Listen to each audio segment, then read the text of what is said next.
कराल रोपल जे शिव गुरु बेली फूल चमेलिया रे जान के कराल रोपल जे शिव गुरु बेली फूल चमेलिया रे जान जान के कराला रोपला गोखुल के कटवारे जान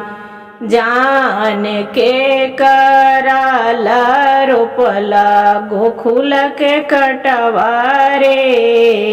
जान तोहरोल रोपली गे सिसिया बेलिया चमेलिया रे जान तोरोल रोपली गे सिसिया बेली फूल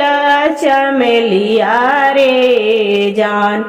जान सामिर खातिर रोपली गोखुल के कटवारे जान जान सामिर खातिर रोपली गोखुल के कटवारे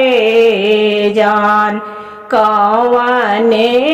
कसुरवज शिव गुरु स्वामी मोर कैलन रे जान कौने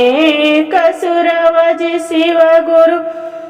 स्वामी मोर कैलन रे जान जान सामिर खातिर रोपलु गोखुल के कटवारे जान जान सामिर खातिर रोपलु गोखुल के कटवारे जान जब तो सिसिया मांगलू ने दयावारे जान जान वो हीरे खातिर सामी पढ़ल ने गरिया रे जान जान वो हीरे खातिर सामी तोर पढ़ गरिया रे जान एक ही कसुरवज शिव गुरु माफा करी देहु रे जान जान माफा करी देहु रे जान जान सामी मोरो जाई है तीरित धम मारी जान जान सामी मोरो जई है बोला बम मारी जान एक ही सो स्वामी के करण में शिव गुरु मांगो भरल सिंदूरवारे जान जान मांगो भरल सिंदूरवारे जान जान सामी से ती मोरो सोला हो सिंगरवारे जान जान सामी खसल जान सामी से तिहाई मोरो ससुरवारे जान एक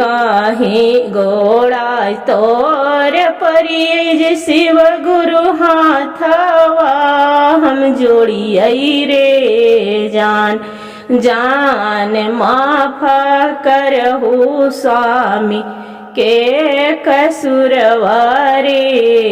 जान जान माफर करहु स्वामी के कसुरवारी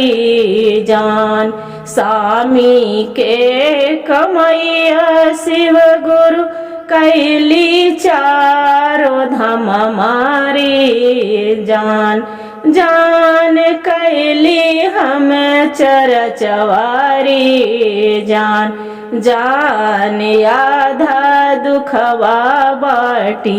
इहान सामी के रे जान हर हर महादेव। घर घर महादेव। गुरु भाई गुरु बहन, जो भजन अच्छा लगे तो वीडियो के लाइक सब्सक्राइब शेयर जरूर करिएगा। हर हर महादेव कमेंट में लिखना न भूलिएगा दीदी।